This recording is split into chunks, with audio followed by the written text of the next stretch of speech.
Hello भाई, सबका स्वागत है हमारे और एक नए वीडियो पर। और आज हम चैप्टर 3 को एक्सप्लेन करने वाले हैं। और चैप्टर की शुरुआत एक बड़े समारोह से होती है, जहां पूरे देश की निगाह एक बेहद ही दुर्लभ घटना पर टिकी हुई है। आखिरकार कोरिया में पहला हंटर स्टोर खुल चुका है। इस ऐतिहासिक पल को देखने के लिए राष्ट्रपति हंटर एसोसिएशन को अधिकारी और कई प्रभावशाली लोग एकत्र हुए हैं। जैसे ही घोषणा की जाती है कि हंटर स्टोर सक्रिय हो चुके हैं, वहां मजदूर लोग उत्साह से भर जाती है, क्योंकि ऐसा क्षमता बेहद ही दुर्लभ मानी जाती है और ये हंटरों को सामान्य सीमाओं से परे जाने का असर अवसर दे सकती है। लेकिन जल्दी ही एक अजीब समस्या सामने आती है। स्टोर के सक्रिय करने वाला हंटर उसे ही देख सकता है, जबकि बाकी लोग कुछ नहीं देख सकते। भीड़ भीड़ में भ्रम फैलने लगता है और कई लोग सोचते लगते हैं कि आखिर स्टोर दिखाई क्यों नहीं दे रहा है। स्थिति को संभालने के लिए प्रतिष्ठित टेलीकाइनेसिस हंटर सियोंग मिना की मदद ली जाती है। उसकी विशेष क्षमता की जरिया बाकी लोग को भी उसी रहस्यमयी स्टोर को दिखाई जाती है। जब स्टोर की जानकारी लोगों के सामने आने लगती है, तो सभी हैरान रह जाती है।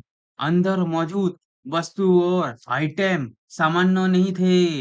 हर वस्तु की अपनी कीमती श्रेणी और विशेष उपयोग था। इसी सवाल और जानते कि हंटर स्टोर इससे साबित हो जाता है कि हंटर स्टोर वास्तव में हंटरों की दुनिया में एक क्रांतिकारी बदलाव ला सकता है।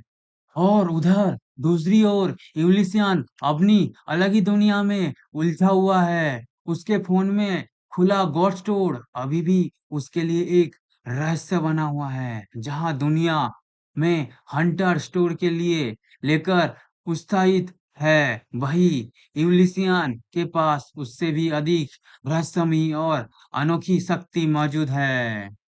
लेकिन जितना ज़्यादा वो गॉड स्टोर को देखता है, उतना ही ज़्यादा उसे एहसास होने लगता है कि ये सब वास्तविक है। स्टोर के अंदर अनगिनत आइटम मौजूद है। कुछ ऐसा हथियार जो इंसानों के समझ से परे है। लेकिन एक समस्या थी। यूलिसियन के पास गोल्ड कॉइन बहुत ही कम थे। उसके सामने करोड़ों कीमती वाली वस्तुएं थी, लेकिन वो उन्हें खरीद नहीं सकता था। फिर भी वो हार नहीं मानता। वो स्टोर के हर सेक्शन को ध्यान से देखने लगता है। तभी उसकी नजर एक अजीब चीज पड़ता है। उसके नाम था ब्लाइंड गॉय आई। नाम सुनते ही यूलिसन को ये थोड़ा अजीब लगता है, लेकिन किसी कारण से उसकी नजर बार बार उसी आइटम पर जाकर ही रुक जाती थी। मानो सिस्टम खुद उसे यही शक्ति खरीदने के लिए कह रहा था।